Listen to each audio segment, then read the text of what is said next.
Here we are at Dickinson College with Nature's 2023 installation. Yes. The artist is in residence here. Perhaps you could tell me. Yes. What was it you were going with? Do you call it Foot in Repose? Yes, Foot in Repose. This is my wall of wooden fabric. I wanted to.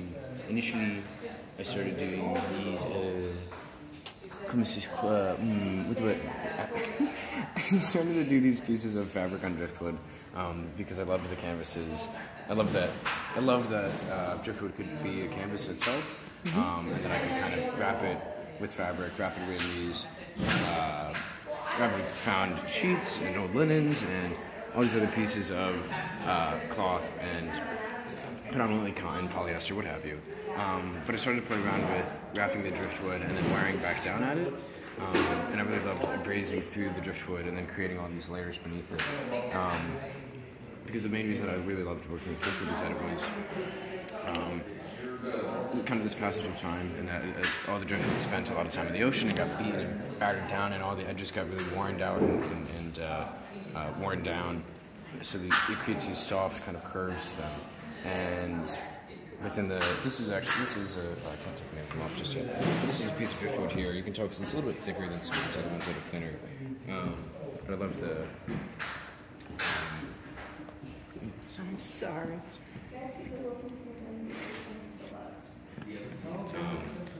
So yeah, when it came to making this piece in particular, I knew that I wanted to work with the stairs because I thought it was a really interesting space to work in, and typically you don't see a lot of artwork on the stairs. It's more of a passage through space, and you're departing and arriving at different floors, so you kind of walk through it and become a part of it. And I really love when I see people walking by, and maybe for a split second they're like the blue of their jeans matches this, or the gray of the brown of their khakis matches that. So walking down the stairs, you see a lot of these pieces where I came in and I measured out, I'd measure out, like, oh, okay, I want this piece to be there, because when working with such a large, I almost describe this wall as a canvas. When working with such a large canvas, I really wanted to create some boundary to it, have some kind of limiters on it, so put stuff at the bottom and then as well as on the top to kind of close in the space a little bit. Hi, how are you? How are things going?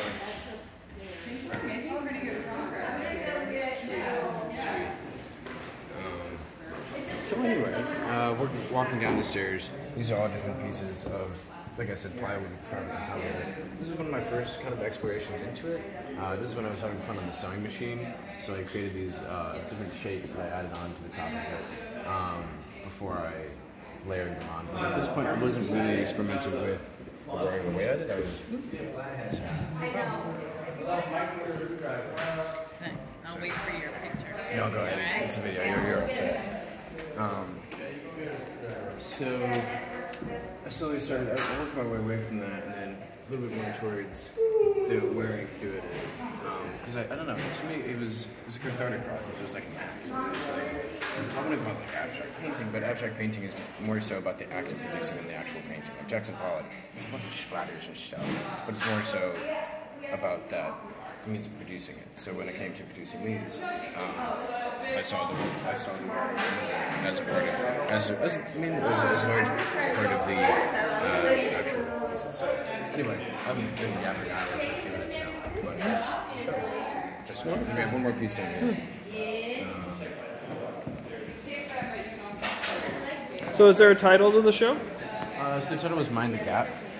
Mind the Gap being there's a big gap in a lot of our school lives here, because a lot of us came in the class of 2020. A lot of us came in the fall of 2019, and COVID hit in 2020. So Mind the Gap being mind the gap that hit us that we went through, because a lot of us went back home and were forced to make artwork in our homes and different places of residence. And we learned to create through that process of being at home. And anyway, so that's called Mind the Gap. My stuff doesn't really have a list called Truth to Trash. I found this fire grate at the thrift store on Fisher's Island, and had a bunch of yarn. Use your super staple remover. I had some yarn and some other things. It was over Thanksgiving break. I just left my studio. and I found this fire grate. And a bunch of I went to the Union Chapel thrift store in Fishers, and I was going through it. Like, okay, you go find something to make smart with. Okay, sounds like a nice little challenge. So I found this and found a bunch of yarn, and I started weaving out of it. And then I started to weave other, pieces of garbage and trash, and this is like a guitar strap, and this is a plastic bag from the deli down the street, and a doily, and a porcelain baby's foot. And I had a lot of fun kind of weaving, trying to create like a landscape scene, and then kind of like a map, geographic scene on that side. But it felt like a triptych almost, because it's this 3-panel piece. Someone's using it right So that's it. And then what you said last one was really fun as well, because these actually came out of the Old Union Chapel in Fishers. Yeah. Thanks for coming. Congratulations. Thank you.